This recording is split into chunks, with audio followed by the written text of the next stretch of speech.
We're now going to talk about older people returning to the workplace, either choosing to or having to, as the cost of living crisis continues to bite.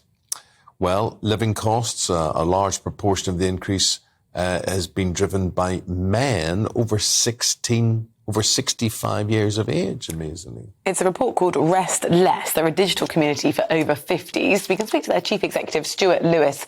A very good morning to you, Stuart. Just explain to us then, why is it that a large percentage of people who might have thought, OK, it's time to retire, have thought, actually, I'm going to head back into the office or workplace?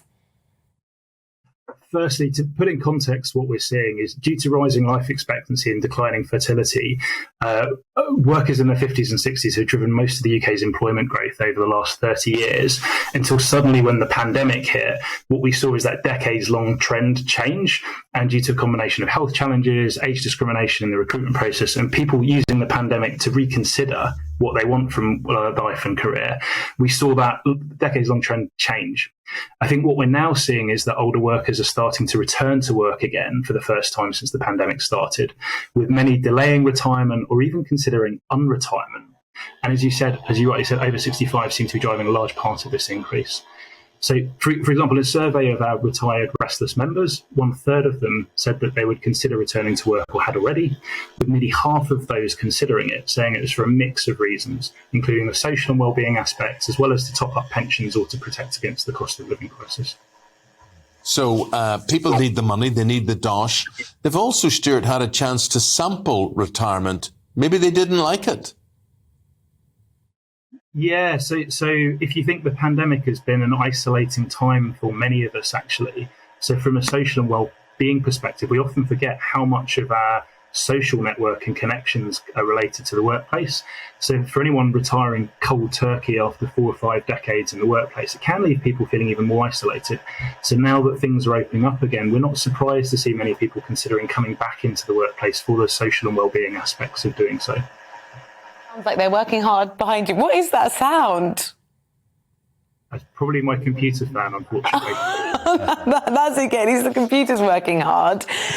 Do you feel sort of encouraged that people are taking this situation into their hands and saying, OK, I'm going to do work, or more despair that people who wanted maybe a bit more time to relax, retire, are saying it's just not viable to do it? We see a real polarisation, actually. So from a health perspective, we have a whopping 17-year gap in disability-free life expectancy in the UK.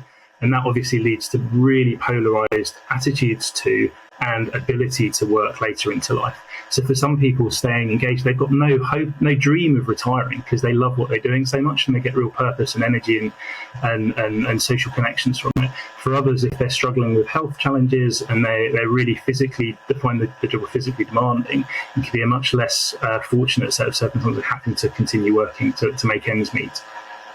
Stuart, thanks for your input. Stuart Lewis is the chief executive of Rest Less. They conducted the research which says more and more men over 65 years of age are going back to the workplace, shunning retirement. Maybe they have to, maybe they just prefer to.